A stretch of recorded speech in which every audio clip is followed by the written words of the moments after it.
नमस्कार, स्वागत है आप सभी का। मैं हूं आपके साथ शावनी पटनायक। छत्तीसगढ़ में इस साल विधानसभा चुनाव होने हैं, जिसको लेकर कांग्रेस बीजेपी ने कमर कस ली है। ऐसा कहा जाता है कि छत्तीसगढ़ में सत्ता का रास्ता बस्तर से होकर जाता है।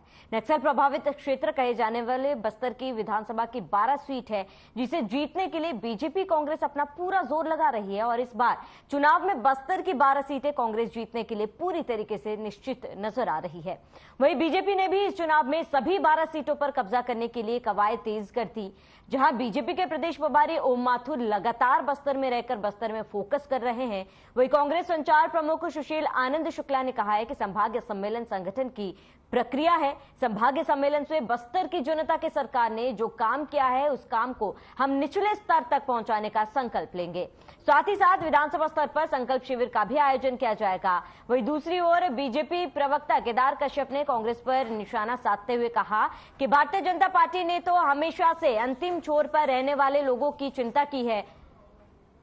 कांग्रेस चुनाव के समय ही संभागीय सम्मेलन कर रही है। वहीं कांग्रेस समझ चुकी है कि बस्तर, सरगुजा और पूरे छत्तीसगढ़ में कांग्रेस की स्थिति नाजुक है, उसके चलते और सभी संभागीय सम्मेलन कर रही है। कहा जाता है कि सत्ता की कुंजी कहे जाने वाले बस्तर की सीटों पर बढ़त मिलती है और राज्य में उसी की सत्ता बनती है। 2018 के विधानसभा चुनाव में बस्तर में कांग्रेस ने 11 सीटों पर जीत दर्ज की। बाद में यहां एक सीट पर उपचुनाव हुआ था, जिसमें कांग्रेस ने जीत दर्ज की थी। मौजूदा समय में बस्तर की सभी 12 सीटों पर कांग्रेस का कब्जा है। 2018 के प्रदर्शन को 2023 में दोहराने के लिए पार्टी यहां चुनावी रणनीति भी बनाएगी। वहीं बीजेपी भी बस्तर इलाके में लगातार फोकस कर रही है। छत्तीसगढ़ बीजेपी के प्रदेश प्रभारी ओम माथुर ने हाल ही में दौरा कर कार्यकर्ताओं को रिचार्ज कर विधानसभा चुनाव में जीत की रणनीति बनाई है।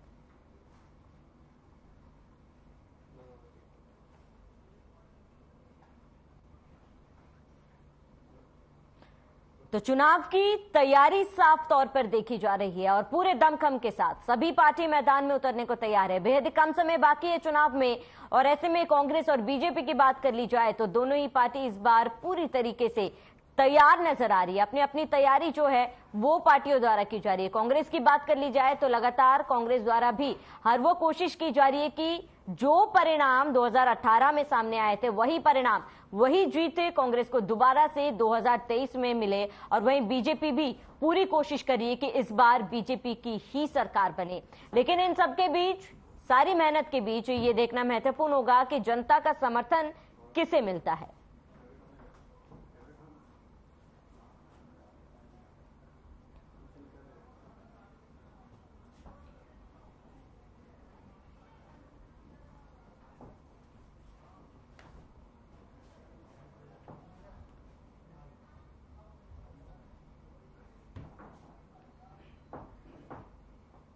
तो इस मुद्दे पर चर्चा के लिए तमाम मेहमान हमारे साथ जुड़ चुके हैं। उनका परिचय आपसे करा देती हूँ। जहां पर प्रवीण साहू बीजेपी प्रवक्ता हमारे साथ जुड़े हुए हैं, जावेद खान कांग्रेस प्रवक्ता हमारे साथ जुड़ चुके हैं, अनिल द्विवेदी वरिष्ठ पत्रकार हमारे साथ जुड़ चुके हैं। आप सभी मेहमानों का बहुत बहुत स्वागत है।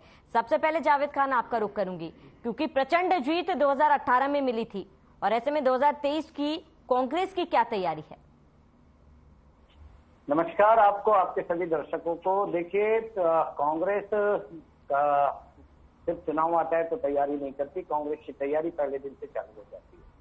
और जिस तरह से 2018 में प्रदेश की जनता ने हमारे ऊपर विश्वास जताया, बस्तर की जनता ने हमारे ऊपर विश्वास जताया, 11 की 11 सीट हमें दी। बाद में एक सीट पर उपचुनाव हुआ, वो भी सीट हमें ही दी।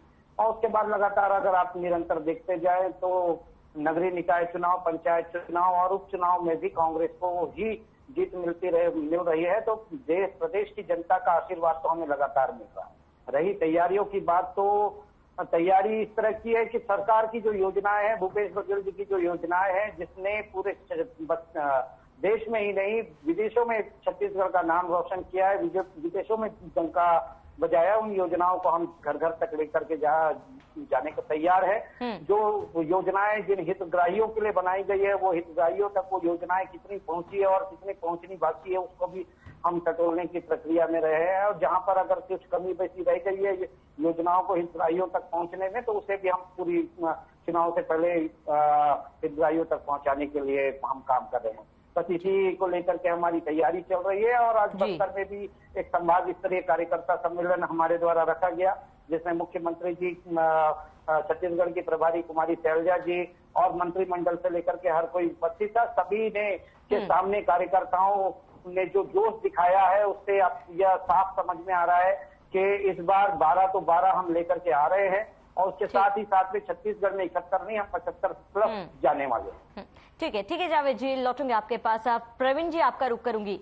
बीजेपी की तैयारी की बात की जाए तो बस्तर की बात करेंगे हम आगे, लेकिन अगर प्रदेश में बात की जाए तो बीजेपी कितनी तैयार है? क्या इस बार कांग्रेस को मात देगी बीजेपी? सबसे पहले माँ भारती को नमन करता हूँ, छत्तीसगढ़ को प्रणाम करता हूँ, आपके सभी सम्मानित दर्शकों में प्रणाम। श्रावणी जी, बताना चाहूंगा कि देखिए, भारतीय जनता पार्टी की नीति हमारे पुरोधाओं से हम प्रेरणा लेते हैं।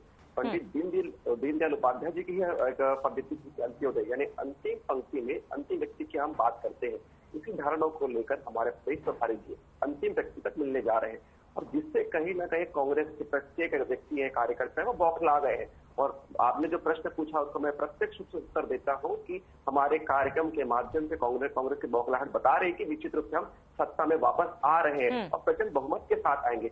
एक बार काट की हांडी चढ़ गई, झूठे वादे के माध्यम से कांग्रेस की जनता को गुमराह किया, धोखा दिया, लेकिन दोबारा धोखा नहीं दे पाएगी। और जनता जान चुकी है कि जो धोखा उन्होंने खाया तो दोबारा नहीं खाने वाले। और जिस प्रकार मैं तो आपको बताऊंगा कि जिस प्रकार जनता जानती है कि ये हमारे कार्यकर्ताओं से इतने डरते हैं कि देखिए, 4 हमारे बड़े कार्यकर्ता वहां पर शहीद हो चुके हैं, और ये घटनाएं 21 से लेकर 2023 तक है, और साथ में कांग्रेस का।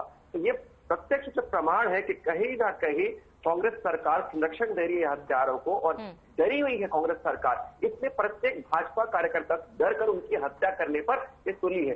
भाई, आप राजनीति कर रहे हैं, लेकिन राजनीति के स्तर पर इतना मत गिरिए कि आप कार्यकर्ताओं की हत्या कर रहे हैं। राजनीतिक रूप से आप डरे हुए हैं, हम जानते हैं, प्रत्येक जनता जानती है, लेकिन इतना भी डरना क्या बात है कि आप हमारे कार्यकर्ताओं की हत्या कर रहे हैं। उससे अच्छा आप अपने पार्टी को बोल दीजिए कि आप माफिया पार्टी है, आप राजनीतिक पार्टी का दर्जा अपने से छिलवा लीजिए। जिस प्रकार के आपके क्रियाकलाप है, आप जो है माफिया का काम अधिक कर रहे हैं, राजनीतिक पार्टी का काम कम कर रहे हैं। ठीक है प्रवीण जी, लौटेंगे आपके पास। जावेद जी, आप कुछ कहना चाह रहे हैं, मैं आऊंगी आपके पास, लेकिन अनिल द्विवेदी वरिष्ठ पत्रकार हमारे साथ जुड़े हैं, पहले उनका रिएक्शन जान लेती हूँ।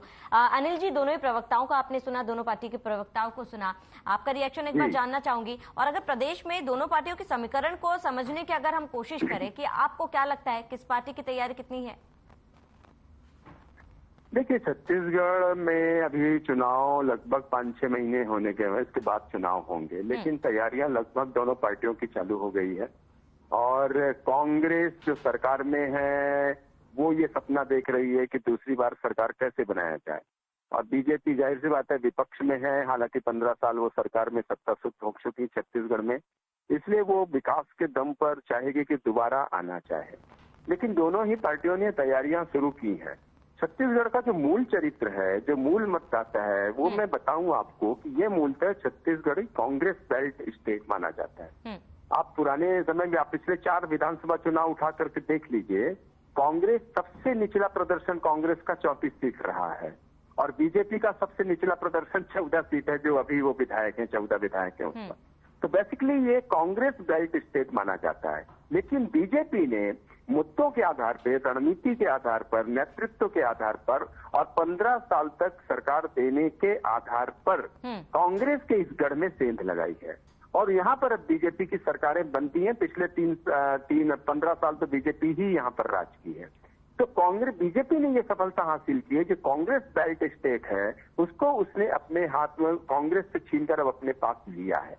लेकिन 5 साल बाद फिर हमने देखा कि अभी कांग्रेस ने यहाँ पर सरकार चलाई है, उसके पास बहुत अच्छा चेहरा है, मुख्यमंत्री भूपेश बघेल है, बहुत दूरदर्शी चेहरा, रणनीतिक चेहरा है, जनता के बीच लोकप्रिय चेहरा है, वे छत्तीसगढ़ के ब्रांड एम्बेसडर है इस तरह से पूरे देश में।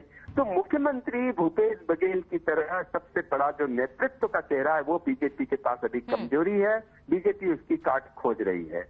जहां तक नीति और रणनीति की बात है, बीजेपी कांग्रेस से इससे 2 कदम ज्यादा ही आगे है, क्योंकि उसके पीछे केडर बेस्ड पार्टी है, केडर बेस्ड संगठन है, आरएसएस की शक्ति है उसके साथ। तो बीजेपी हाथ पैर मार रही है, और अभी कहीं न कहीं थोड़ा उसने गेन किया है पिछले कुछ महीनों में।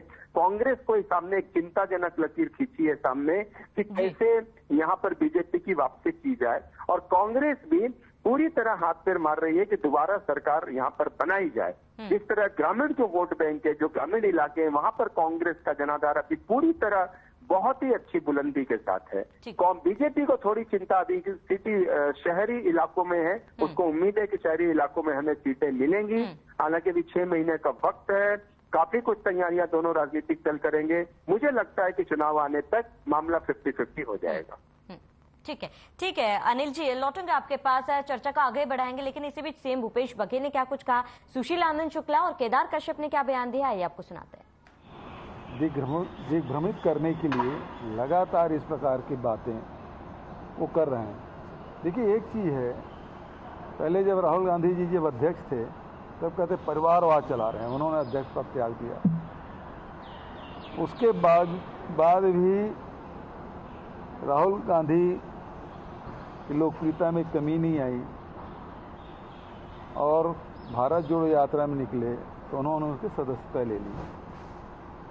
मतलब अभी तक के हिंदुस्तान में डिफेमेशन केस में इतनी बड़ी सजा किसी को नहीं मिली है जितना राहुल गांधी जी को दिया गया। आज तो एक सामान्य नागरिक हैं, कांग्रेस के नेता हैं, फिर भारतीय जनता पार्टी की इतनी तकलीफ क्यों हो रही है? देखिए, संभागीय सम्मेलन हमारी एक सांगठनिक प्रक्रिया है। चुनाव नजदीक आ चुके हैं तो हम हर संभागों में संभागीय सम्मेलन कर रहे हैं। बस्तर संभाग में भी संभागीय सम्मेलन किया जा रहा है। इसमें हमारे जो पदाधिकारी हैं उनको आमंत्रित किया गया। इसके बाद हम अलग अलग जिलों में और अलग अलग विधानसभा क्षेत्रों में हम संकल्प शिविर भी करेंगे विधानसभा स्तर पर, जिसमें हम अपने निचले स्तर के भी पदाधिकारियों को बुलाएंगे। इसके अलावा हम बूथ स्तर के पदाधिकारियों का ट्रेनिंग भी आयोजित करने जा रहे हैं। इस संभागीय सम्मेलन के माध्यम से बस्तर की जनता के लिए जो हमारी सरकार ने काम किया है उस काम को हम निचले स्तर तक पहुंचाने का संकल्प लेंगे। लेकिन कांग्रेस पार्टी पहली बार ऐसा हो रहा है कि आगामी चुनाव को देखते हुए वो संभागीय स्तर के सम्मेलन कर रही है। ये पूरी तरीके से राजनीतिक है और इससे वहां के लोगों को कोई फायदा नहीं होने वाला है।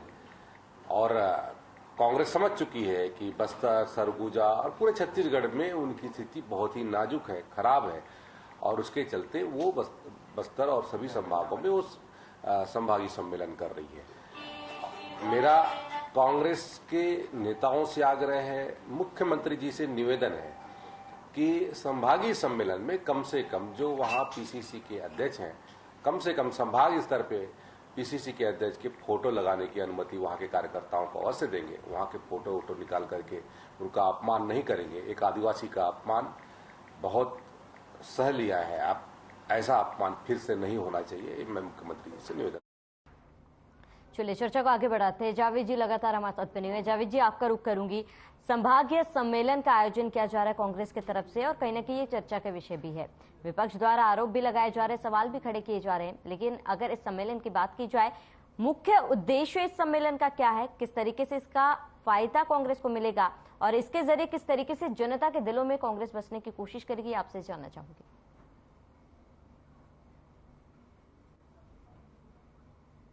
बैठक तो लगातार जिलों में होते रहती है। संभागीय सम्मेलन करने का हमारा सिर्फ एक ही इसके पीछे हमारा औचित्य है कि हम पूरे संभाग स्तर के कांग्रेसियों को एकजुट करें, एक जगह पे बुलाएं और उनसे बातें करें, उनकी बातें सुने। आज जो संभागीय सम्मेलन हुआ है उसमें हमारे नेताओं ने केवल कार्यकर्ताओं को बातें नहीं सुनाई है, अपनी बात नहीं सुनाई है, जबकि कार्यकर्ता भी नेताओं से सीधे रूबरू हुए हैं। जिस तरह के कार्य वो करना चाहते हैं उनसे भी सलाह मशवरा लिया गया है। तो इस तरह की एक ये संगठनात्मक प्रक्रिया है और इसमें मैं आपको बताना चाहता हूं कि भारतीय जनता पार्टी के पेट में मरोड़ क्यों हो रही है, उसके पीछे भी वजह है। अभी ओम माथुर जी 4 दिन के दौरे पर आए थे, वो उड़न खटोला में घूमते रह गए, हेलीकॉप्टर से वो दौरा करे। अभी उनके प्रवक्ता बोल रहे हैं कि हम अंतिम व्यक्ति तक जाने वाले हैं। आप एक बात बताइए, प्रधानमंत्री मोदी जी ने आकर के जांगला में कह तो दिया था कि हवाई चप्पल वाले को हवाई जहाज की पहुंच वाला बनाना चाहता हूं मैं। आप देख लिए, आज जो जूता पहनने वाला है वो भी हवाई जहाज में बैठ नहीं पा रहा है। ओम माथुर जी हेलीकॉप्टर में घूम रहे हैं और बोलते हैं अंतिम कार्यकर्ता तक जाऊंगा। यहाँ पर इनको आए गए किसी को पता नहीं चला। आज कार्यकर्ता सम्मेलन में 5,000 से ज्यादा पूरे बस्तर लोकसभा से बस्तर संभाग के कार्यकर्ता है और किसी के मन चेहरे में इतना सा भी शिकन नहीं था। सभी खुशी के साथ में आए और दुगनी ऊर्जा के साथ में अपने विधानसभा क्षेत्रों में वापस लौटे हैं। मैं आपको निश्चित बता रहा हूं, आने वाले चुनाव में इसका परिणाम आपको दिखेगा। और भारतीय जनता पार्टी जो कि 14 पे है, पर लेकिन अहंकार इनका खत्म नहीं हुआ है, क्योंकि अहंकार 15 साल का है, जाते जाते जाएगा, धीरे धीरे जाएगा, लेकिन इस अहंकार को कांग्रेस पार्टी ही खत्म करेगी। यह बात मैं आपके चैनल के माध्यम से हमारे साथी प्रवक्ताओं को भी कहना चाहता हूँ। ठीक है जावेद जी, लौटूंगे आपके पास। प्रवीण जी, अहंकार बीजेपी का खत्म होगा, कांग्रेस प्रवक्ता का ये कहना है। साथ ही आपसे जानना चाहूंगी, क्योंकि देखिए संभागीय सम्मेलन किया जा रहा है, भेंट मुलाकात कार्यक्रम भी आयोजित किया जा रहा है कांग्रेस द्वारा, वही बीजेपी भी अपनी तैयारी कर रही है। ऐसा आपको क्यों लगता है कि प्रदेश में बीजेपी की फिर एक बार सरकार बनेगी? बीजेपी की क्या कोशिश?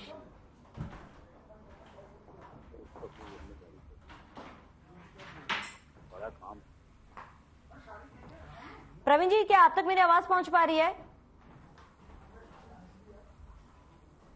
चलिए, लगता है प्रवीण जी से संपर्क नहीं हो पा रहे, दोबारा जुड़ने की कोशिश करेंगे। अनिल द्विवेदी जी लगातार हमारे साथ बने हुए। अनिल जी, क्योंकि देखिए तमाम पार्टियों द्वारा कोशिशें की जा रही है। अगर बस्तर संभाग की बात की जाए तो बस्तर में अगर बात करेंगे कि बहुमत के साथ कांग्रेस प्रचंड जीती थी, और ऐसे में अगर इस बार चुनाव की बात की जाए और बस्तर में जो माहौल है, क्या लगता है कि जनता का क्या फिलहाल मूड है, उसको भाप पाना क्या अभी फिलहाल सही होगा? देखिए, बस्तर और सरगुजा ये दो ऐसे आदिवासी इलाके हैं जहां से किसी भी सरकार तय हो जाती है कि किसकी सरकार बनेगी।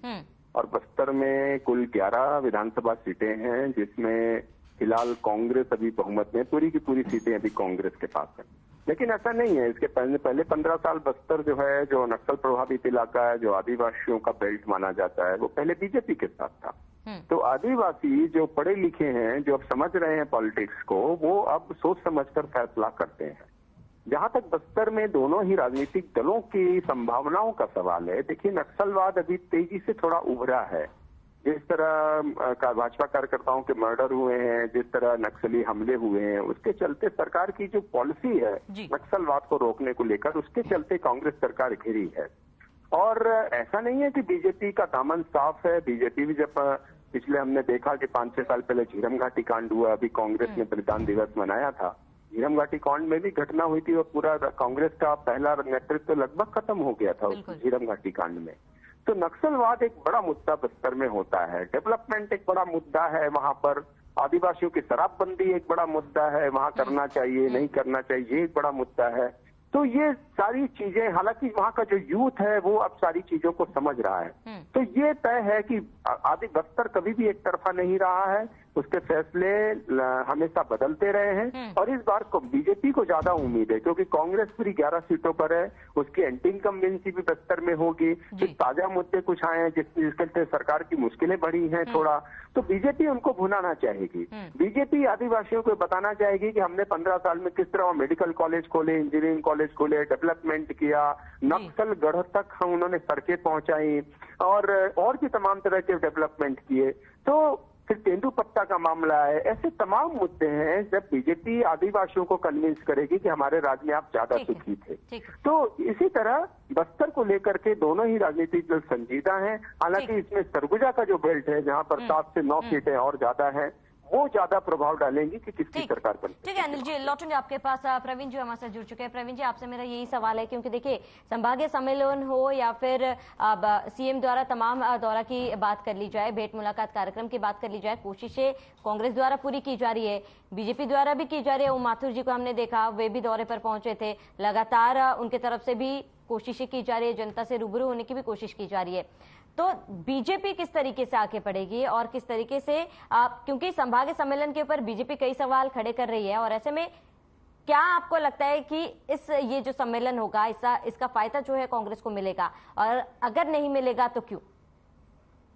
मैं अपने कांग्रेसी भाइयों को बताना चाहूंगा कि उम्र भर गालिब यही भूल करता रहा, धूल चेहरे पर भी वो आईना साफ करता रहा। देखिए, यदि 12 सीटों पर एक काबिज है तो इनको संभागीय सम्मेलन करने की आवश्यकता क्या है? आदरणीय जावेद जी ने एक शब्द का प्रयोग किया कि कांग्रेस के कार्यकर्ताओं को एकजुट करने का प्रयास कर रहे हैं। 12 सीटें आपके पास है, फिर भी आपके पास कार्यकर्ता एकजुट नहीं है, प्रत्यक्ष प्रमाण है, जावेद जी कह चुके हैं। देखिए, और मैं बताना चाहूंगा इनका, देखिए शराबबंदी के विषय में इनका घोषणा पत्र है कि बस्तर सरगुजा के क्षेत्रों में शराबबंदी करेंगे। आप शराबबंदी तो कर नहीं पाए, और आदिवासियों को किस प्रकार अपमान किया जाता है वो कांग्रेस पार्टी से सीखिए। लेकिन प्रवीण जी देखिए, सम्मेलन की बात कर रहे हैं तो मैं सम्मेलन के ऊपर सवाल पूछूंगी, क्योंकि कोशिश तो करेगी ना पार्टी। अगर आप ये कह रहे हैं कि पार्टी द्वारा तो कोशिश करेगी, जनता से रूबरू होने की तो कोशिश की जाएगी। मैं बता रहा हूं कि इनका प्रयास है कि इन्होंने इतने बड़े बड़े गलत कार्य कर दिए, इसलिए कार्यकर्ता बिखर चुका है, एक दूसरा का प्रयास किया जा रहा है। भाई, इनके आदरणीय प्रदेश अध्यक्ष जी प्रत्यक्ष उदाहरण है। विधानसभा के पटल पर वो डीएमएफ फंड में अनियमितता का कहीं ना कहीं आरोप लगाते हैं, और जैसे ही आरोप लगाते हैं उनको हटाने का प्रयास किया जाता है। आदिवासी मंत्री है ना, हमारे बड़े सम्मानीय मंत्री आदरणीय लखमा जी कहते हैं कि प्रदेश में शराबबंदी होने नहीं देंगे। जन घोषणा पत्र में शराबबंदी की विषय है। ये दोनों विषय इसलिए ले रहा हूं, हमने पेशा कानून लागू कर दिया है, पंचायतों को इतना अधिकार दे दिया है कि पंचायतें चाहे तो अपनी पंचायत में शराबबंदी लागू कर सकती है। जो पंचायत चाहेगी वो पंचायत अपने पंचायत में शराबबंदी कर सकती है। उसने हम करके दिखाए हैं। आपके बीच मैंने इंटरप्ट नहीं किया, आपके बौखलाहट दिख रही है। ठीक है जावेद जी, प्रवीण जी को अपनी बात पूरी कर लेने दीजिए, फिर मैं आपको समय दिया गया था, एक बार प्रवीण जी को सुन लीजिए। जी प्रवीण जी अपनी बात पूरी करिए। एटलीस्ट मेरे सुन लीजिए। मैं वही कह रहा हूं कि जब बड़े आदिवासी नेताओं की कदर नहीं कर रही इनकी पार्टी, इसलिए कार्यकर्ताओं को एकजुटता का प्रयास किया जा रहा है कांग्रेस कार्यकर्ताओं के द्वारा। भाई, 12 सीट होने के बावजूद इतना बड़ा कार्यक्रम किया जा रहा है, ये प्रत्यक्ष रूप से प्रमाण देता है कि कांग्रेस पार्टी पूरी तरह बिखर चुकी है, और जो प्रयोग शब्द का प्रयोग किया। लेकिन प्रवीण जी देखिए, कोशिश तो की जाएगी, चाहे 12 सीटों में जीती हो या फिर 4, क्योंकि बीजेपी भी अपनी तरफ से कोशिश कर रही है, दौरा किया जा रहा है बीजेपी की तरफ से भी, तो ऐसे में कोशिश तो की जाएगी ना। ऐसे में मेरा सवाल यही है कि सम्मेलन में जनता का समर्थन कांग्रेस को क्यों नहीं मिलेगा, आपको ये क्यों लगता है? देखिए, जिस प्रकार वहां पे काम हो रहे हैं, देखिए आदिवासी समाज वहां पे बड़ा समाज है। देखिए, मैं प्रत्यक्ष प्रमाण लेकर आ रहा हूँ कि वहाँ पे धर्मांतरण बड़ा मुद्दा है। इसको लेकर आदिवासी समाज निश्चित रूप से बार बार आंदोलन करता आ रहा है। धर्मांतरण के देखिए, एसपी ने वहाँ पे चिट्ठी लिखी है, 2021 का विषय है, आज का विषय नहीं है। वहाँ के सुकमा के एसपी ने चिट्ठी लिखी, धर्मांतरण हो रहा है। तो देखिए, वहां पर जिस प्रकार संस्कृति को पालन किया जाता है, वहां पर एक विधर्मी गौ माता की हत्या करके सुकमा में कहता है कि जिसको जो करना है कर लो। तो ये हौसला कौन दे रहा है? सरकार दे रही है, इसलिए तो वहां के लोग जो है नाराज है। तेंदुपत्ता संग्राहकों को कोई सम्मान नहीं मिल पा रहा है। ठीक है प्रवीण जी, लौटेंगे आपके पास, एक बार जावेद जी से उनका रिएक्शन जान लेते हैं। जावेद जी, प्रवीण जी द्वारा तमाम आरोप लगाए गए हैं, कई मुद्दा भी उठाया गया, आपने हमारे वरिष्ठ पत्रकार अनिल जी को भी सुना, उन्होंने भी कई मुद्दे उठाए हैं, आपका जवाब जानना चाहूंगी। देखिए, सबसे पहले मैं अनिल जी की बात को रखता हूं। अनिल जी ने कहा 12 सीटों पर कांग्रेस है, एंटी इनकम्बेंसी भी फैक्टर होती है, तो मैं उनको बता दूं कि एंटी इनकम्बेंसी जैसा कुछ कांग्रेस के लिए बस्तर में है नहीं, क्योंकि सारे विधायक एकजुट होकर के काम कर रहे हैं, मंत्रिमंडल एकजुट होकर के काम कर रहे हैं, हर योजना हर अंतिम व्यक्ति तक पहुंचाई जा रही है, तो ऐसा कुछ है नहीं। पहले इनके कार्यकाल में 1 मेडिकल कॉलेज हुआ करता था बस्तर में, अब 3 मेडिकल कॉलेज होने जा रहे हैं। दंतेवाड़ा में भी एक मेडिकल कॉलेज खुल रहा है, 3 मेडिकल कॉलेज होने जा रहे हैं। तेंदुपत्ता की ये बात करते हैं, तेंदुपत्ता संग्रहण में जो हम रिकॉर्ड बना रहे हैं, ये बात करते हैं रोड नाले की, तो इंद्रावती नदी में 40 करोड़ रुपए का पुल हम निर्माण करा रहे हैं। ऐसे ऐसे क्षेत्रों को हम जोड़ रहे हैं जिस अबुझमाड़ में कभी ये जा नहीं पाए, उस अबुझमाड़ तक कांग्रेस की सरकार पहुंची है। दूसरी बात, अब मैं आता हूं हमारे भाजपा के प्रवक्ता तक, तो मैं आपको एक चीज बता रहा हूं, भाजपा के प्रवक्ता जो 4 लोगों की नक्सलियों द्वारा हत्या की पोस्टर दिखा रहे हैं, तो अगर मैं झीरम की पोस्टर लेकर के खड़ा हो जाऊं ना, तो आपके पूरे स्क्रीन भर जाएगा। झीरम में जो शहीद हुए हैं कांग्रेस पूरा का पूरा नेतृत्व को इन्होंने खत्म किया है। दूसरी बात, ठीक है, एक एक करके बोले, क्योंकि किसी की भी बात समझ में नहीं आएगी, एक एक करके बोले। प्रवीण जी, आपको समय दिया गया था, जावेद जी को उनकी बात पूरी कर लेने दीजिए। एक एक करके बात करते, क्योंकि ऐसे में किसी की भी बात दर्शकों को समझ में नहीं आएगी। प्रवीण जी, आपको समय दिया गया था, जावेद जी अपनी बात पूरी करें। हो गया था, तो आप भी अब शांत हो जाइए। देखिए, मेरे को हंसी आती है, कार्यकर्ता इसे 12 सीट जीते हैं, कार्यकर्ता सम्मेलन के तरह, अरे भैया हम तो आपको भी न्योता देते हैं, आप भी करके दिखाओ, आपको भी पता चलेगा आपके पीछे कार्यकर्ता कितने बचे हैं। हमने तो आज किया, हॉल में बैठने के लिए जगह नहीं थी, पूरा हॉल खचाखच भरा था, आप एक करके देखो, आपको पता चलेगा। आज कार्यकर्ता झंडा उठाने वाला नहीं है, ओम माथुर जी आते हैं, चले जाते हैं, किसी को पता नहीं चलता। आपके युवा मोर्चा के अध्यक्ष आते हैं रोजगार कार्यालय का घेराव करने, पीछे युवा मोर्चा के 50 कार्यकर्ता खड़े नहीं होते। अब ये बात कर रहे हैं, ये बात करते हैं धर्मांतरण की। 15 साल इनकी सरकार थी, छत्तीसगढ़ में लगातार जो कुछ भी हुआ है इनकी सरकार में हुआ है, इनके पास मुद्दे नहीं है। अगर इनको बात करना है तो मुद्दे पर बात करें, हमारी योजनाओं पर बात करें, लेकिन ये देश प्रदेश का सांप्रदायिक सौहार्द करना चाहते हैं, ये प्रदेश में धर्म की राजनीति करना चाहते हैं, ये प्रदेश में ठीक है। समय की कमी है हमारे पास, आप सभी को यहीं रोकना चाहूंगी। हमारे साथ जुड़ने के लिए जावेद जी आपका बहुत बहुत शुक्रिया, प्रवीण जी जुड़ने के लिए बहुत बहुत धन्यवाद, अनिल जी हमारे साथ जुड़ने के लिए आपका बहुत बहुत शुक्रिया। तो चुनाव में बेहद ही कम समय बाकी है और ऐसे में कांग्रेस और बीजेपी दोनों ही पार्टी पूरे दमखम के साथ मैदान में उतर रही है, लेकिन देखना महत्वपूर्ण होगा कि जनता का समर्थन आखिर किसको मिलता है। फिलहाल इस बुलेटिन में मेरे साथ इतने। देश प्रदेश की तमाम बड़ी खबरों के लिए बने रहिए हमारे साथ।